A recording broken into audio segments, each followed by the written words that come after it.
हाँ।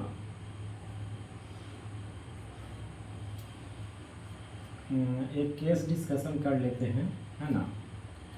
और एक केस है, यूजुअली पिछले संडे का है, मेरी माता जी का है। यूजुअली एक केस बहुत क्रिटिकल स्टेज में था, उनको पाइल्स था पहले से, तो बीच में मेडिसिन दिए थे, वो ठीक हो गई थी। और घर क्या था कि तकरीबन 1 महीना पहले हम घर गए थे, क्योंकि 2-3 जगह पे घर हो जाता तो मुश्किल होता है थोड़ा सा जाने आने में। तो हुआ क्या कि वो बताना नहीं चाहते हैं, क्योंकि वो जानते हैं कि बहुत व्यस्त रहता है, तो बताई नहीं। और इधर कंटिन्यू ब्लीडिंग हो रहा था। और संडे के दिन जब वीडियो कॉल हम किए तो देखे कि वो बात नहीं कर पा रही थी, पलक झुक रहा था और आवाज़ में लड़खड़ाहट आया।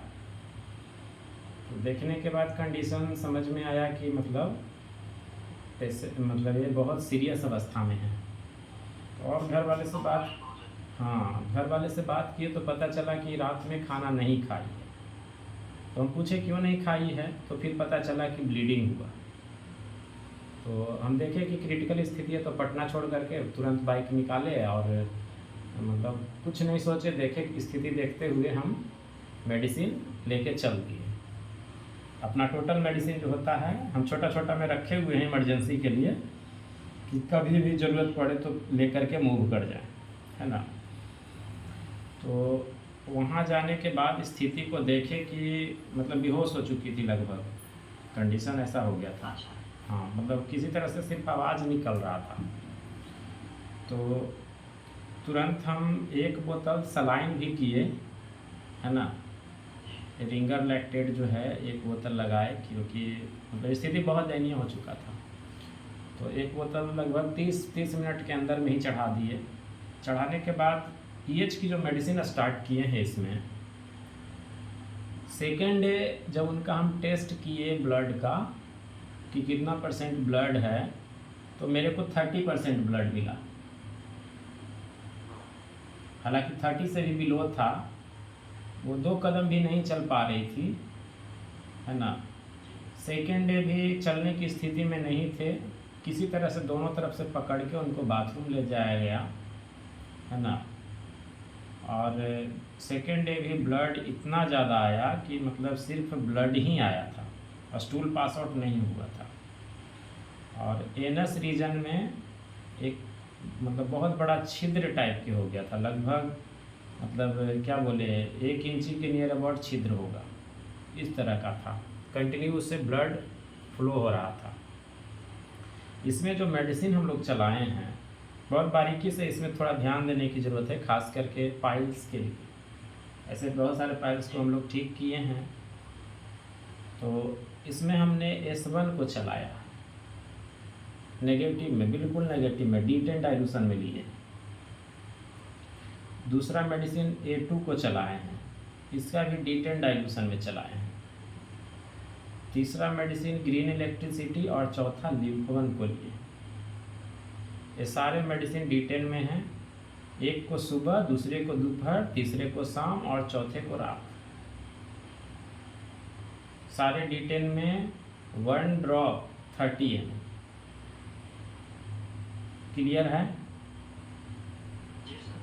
दूसरी मेडिसिन जो चलाए हैं इसमें D4 डाइल्यूशन में BE ब्लू इलेक्ट्रिसिटी लिए हैं 20 ड्रॉप, ठीक है।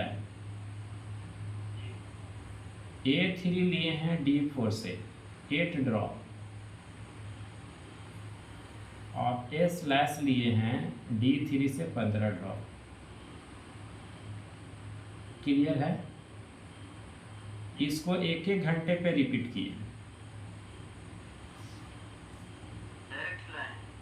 डायरेक्ट नहीं, 30 ml में।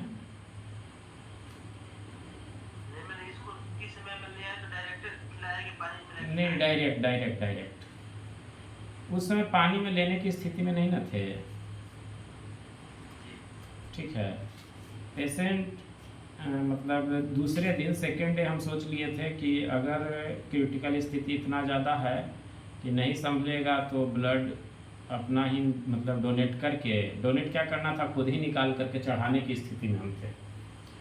तो मतलब हम सोच लिए थे कि अगर सुबह का ये इन्फॉर्मेशन अगर ऐसा आया कि ब्लड नहीं रुका है, तो प्लानिंग ये कर लिए थे, क्योंकि ड्यूटी चले गए थे, तो प्लानिंग ये किए थे कि ब्लड चढ़ाना पड़ेगा तभी जा कर के कुछ स्थिति सुधरेगी, अन्यथा मतलब समझिए कि बिल्कुल मौत के मुंह में थे, है ना।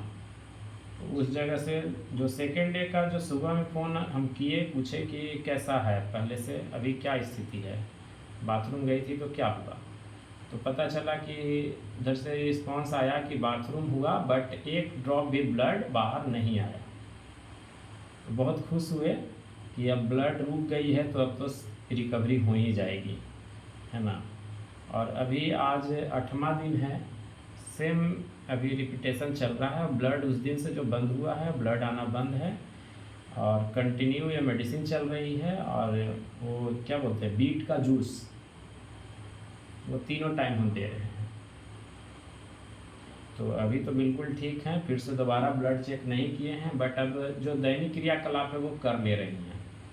मतलब करीब करीब जो है घर से बाहर निकल के बैठना या फिर अपने से खाना खा लेना, बाथरूम चल जाना, ये सब आराम से भी कर पा रही हैं, है ना। तो पहले से काफ़ी रिकवर कर गई हैं, है ना। एज लगभग 60-65 साल होगा। हाँ 65 नहीं, 70 प्लस है।